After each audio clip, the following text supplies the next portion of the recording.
fourth wall is one of the most dangerous tools in fiction, and it kinda scares me. Think about it. You're watching your favorite TV show, or you bought some game off of Steam called Badump Badump Writing Club or something stupid like that, when suddenly, BOOM! The characters are telling you that they know what's up. The existence of the fourth wall is attributed to 18th century philosopher Denis Diderot, who suggested the existence of a fourth invisible wall separating the audience from the actors on stage, kind of like a two-way mirror that we could see through, but the characters couldn't on stage. Breaking the fourth wall is a well-known phenomenon nowadays for reasons I can't think of, but for anyone who's unaware, breaking the fourth wall is essentially when that fourth invisible wall is messed with in some way, or even just mentioned. There are various ways to screw with the fourth wall, from leaning on it and not necessarily breaking it, to an aside glance. There are just so many ways to put cracks in that fourth wall, dating all the way back to Greek theater, when a literal chorus would just spoil the entire play for you before it began. As a result, there are a lot of different fourth wall breaks throughout media, and it would be impossible for me to, within the short amount of time, tell you all the ways that you can implement one well into your story. So instead, I'm going to talk about my favorites and rank them in a top 5 list. Some ground rules. For the sake of my own sanity, only visual media was considered here. TV shows, movies, video games, comic books, those were all considered, but other forms of media for this list will be ignored, so if you're hoping to see Hitchhiker's Guide on this list, I am sorry. Also, due to the nature of some of these fourth wall breaks, the entries are going to range anywhere from a single TV episode to an entire source of media. Otherwise, one thing could be taking up the entire list, so just keep that in mind as we move forward. And with that out of the way, let's get to the ranking of my top 5 favorite fourth wall breaks.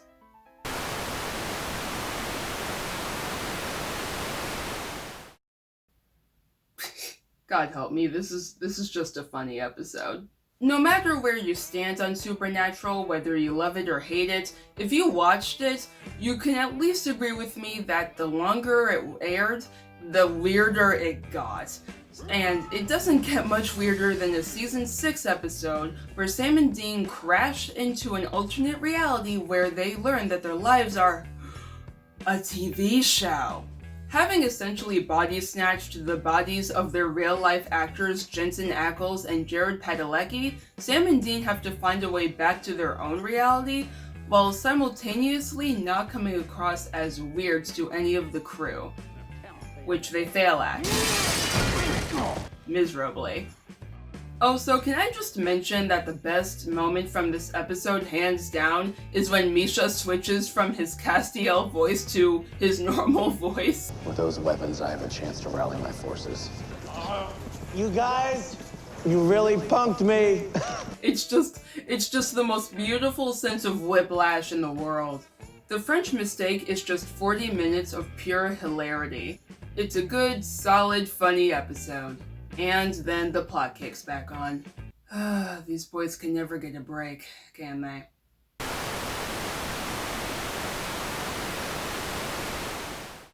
Okay, on one hand, it's on this list, because of course it is.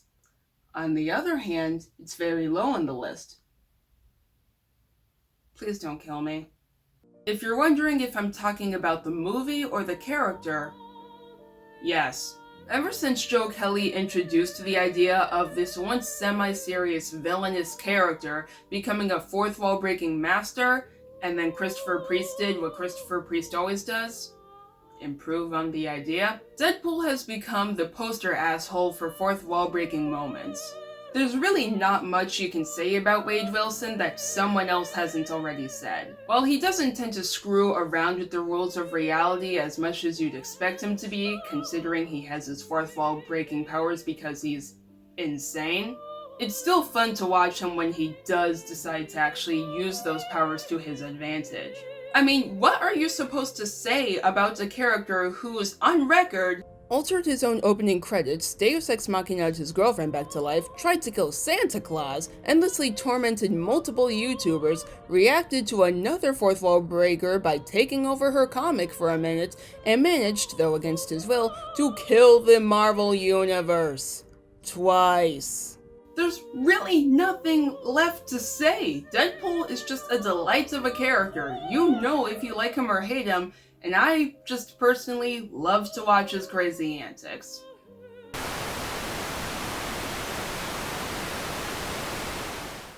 You know what are fun? Visual novels.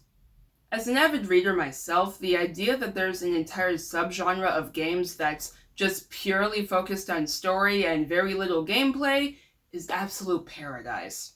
And even when it comes to dating sims, if you just give me some characters with some really good personalities, I'm in, and I'll even play options that I would never actually pick in real life. And what you know, here's one right now from 2017 that I heard has such an interesting story. Let's pick it up and see what it's all about. Okay, this one's a doozy, so I'm just gonna let the plot speak for itself. Doki Doki Literature Club gets off to a weird start. Anyone who got it from Steam was greeted with this screen, showing the first frame of the trailer, and if you look at the tags, you see that most fans have described it as psychological horror. Okay. Even on the game's official site, you're introduced to that same trailer, and the warning is there again at the bottom of the screen. So you start playing this simple dating sim with the bubbly childhood friend Sayori, the standoffish tsundere Natsuki, the tall, quiet Yuri, and the club president Monika, who sadly is the one girl you can't date in the game. They're all part of a new literature club for the school, and in order to gain more attention, they want you to be its newest member. A simple premise, but if you pay attention to the poems that the girls give you every day, things start coming together. You get hints that Sayori secretly has depression, Yuri self-harms, and Natsuki has a rough home life. And you start thinking, oh, I get it. This dating sim has all those warnings because they're going to tackle some really intense issues. Because if you're like 90% of the internet, you're 2 hours into this game and you already forgot about the psychological horror tag on Steam. As time goes by, Sayori becomes less and less able to hide her depression and admits it to the player. After a really hard scene where you either confess your love to Sayori or you say that you just want to be friends but you still want to support her, she doesn't go to school the next day. So you go to her house, and you're greeted with,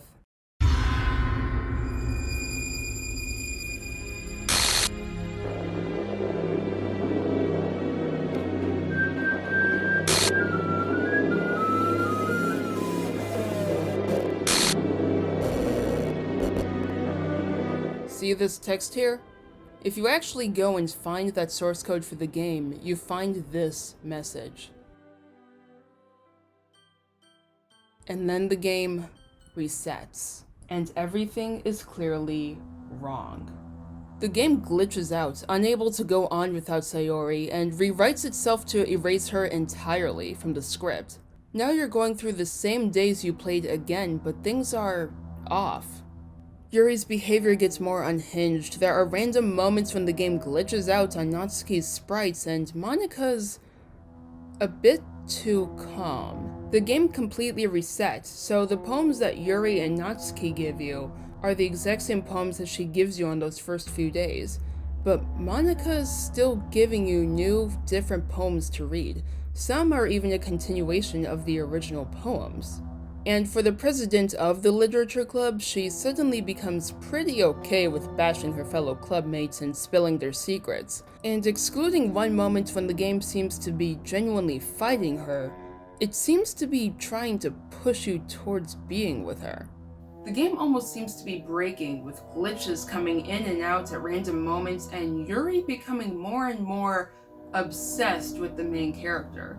And eventually it all comes to a head when things get really intense. And then the truth is finally revealed. Monica has become aware that she is a video game character. And remember how I said that you can't actually date her? Well, apparently that didn't sit right with her, especially after she found herself falling in love with you. Not the insert character for the game. You, the player, because of your free will.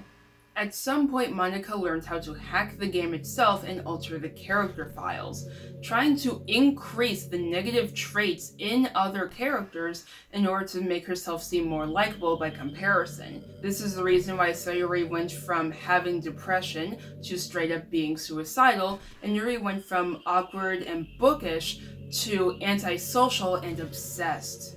Unfortunately, as a newbie programmer, she broke the game in the process, and basically giving up, she decides to delete everything in the world except for herself and a single classroom, so that you can stare into each other's eyes for all eternity.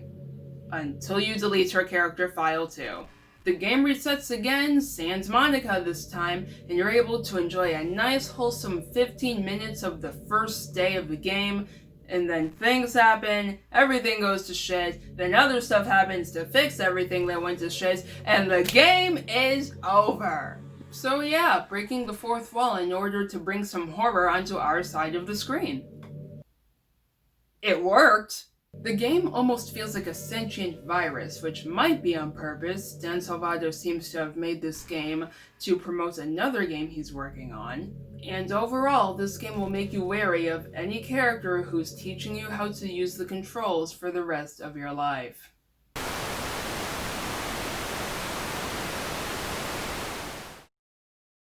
Don't ask where I got this footage.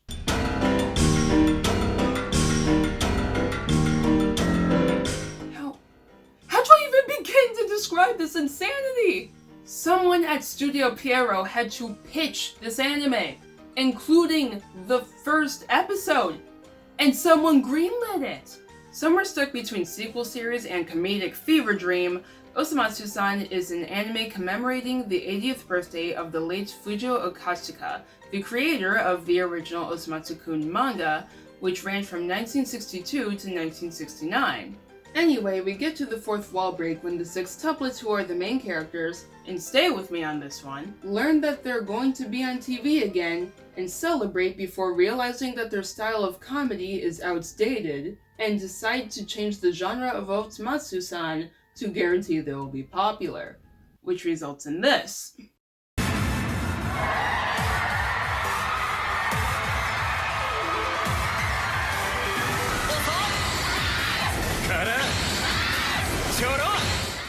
Yes, those are the same characters you just saw a moment ago.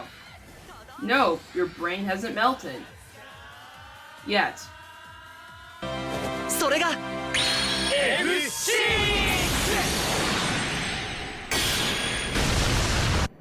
What's happened? I need a moment. I'll be right back.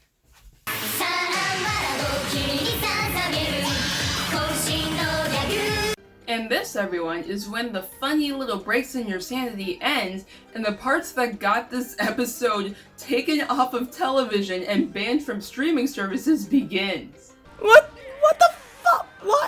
Why? I can't.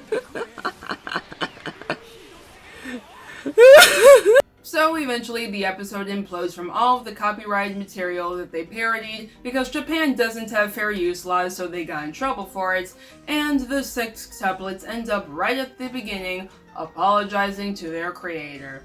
And then the whole show goes into color. They promised to properly start up the show next week, and a beautiful show was born. Seriously, watch Osamatsu-san if you're into balls-to-the-wall adult humor that's just completely deranged. They know that they're crazy, and they embrace every second of it.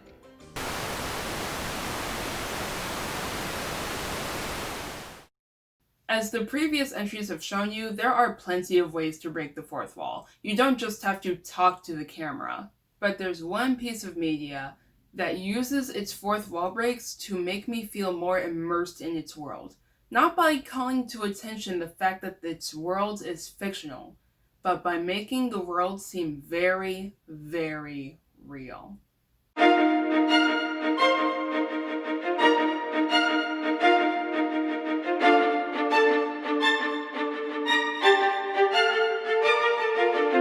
Call me basic! I do not care! I will defend this game's honor until the day I die! Undertale is an experience that not even its creator Toby Fox is trying to replicate with his new game right now. Undertale's fourth wall breaks are very subtle at first, with resident goat mom Toriel telling you how the mechanics of this world work. And you're just sitting there like, well, of course she's giving me advice that's going to break the fourth wall a bit. She's the tutorial character. Her name's even a pun on tutorial. But what the game doesn't tell you is that all of these little instances of fourth wall breaks are secretly world building. They don't tell you until late in the game that, say, those glowing orange actions that Toriel taught you about are very physical and everyone can see them, and therefore can be engaged with by other people. They don't tell you that there's a character who's completely aware of not the main characters, your abilities as someone who lives outside of their world, and despises you for treating the world as just a game. And they definitely don't mention that every time you get a game over and see those words "stay determined," that it's not a simple reloading of your save point. No! It's literally you finding the strength to keep on going and live, and going back in time to the last time you felt that determination. Essentially, turning the player character into an immortal being with endless lives to spend. There's even a point where the aforementioned character who hates you talks about timelines stopping and starting and ending at random and how you shouldn't say things to the other versions of them. And not to mention the fact that they still hate you even if you've done nothing wrong. And it's suggested that this character can see different timelines, suggesting that every download of Undertale, every individual run of the game, every reset, walkthrough, speedrun, and let's play is its own parallel universe. This game still drives me insane, nearly 5 years after its original release. It is easy to make a piece of media and call to attention that it is a work of fiction. Deadpool is great because it takes advantage of being a fictional character. Doki Doki is terrifying because of Monica losing some of her empathy after realizing her friends are just programs. But Undertale doesn't follow that logic. And that is why Undertale is my personal favorite fourth wall break of all time. I hope you all enjoyed this top 5. It was originally going to be a top 10, but between Doki Doki and Undertale alone, I knew that I was risking a 30 to 40 minutes video if I just rambled on about stuff I liked. Maybe one day I'll find a topic that I can just speak quickly about in short bursts, but this was not that video. But now, I must say adieu on this fine loud afternoon because the person outside my window will not stop using the weed whacker. Anyway, I'll see you in a bit, media lovers.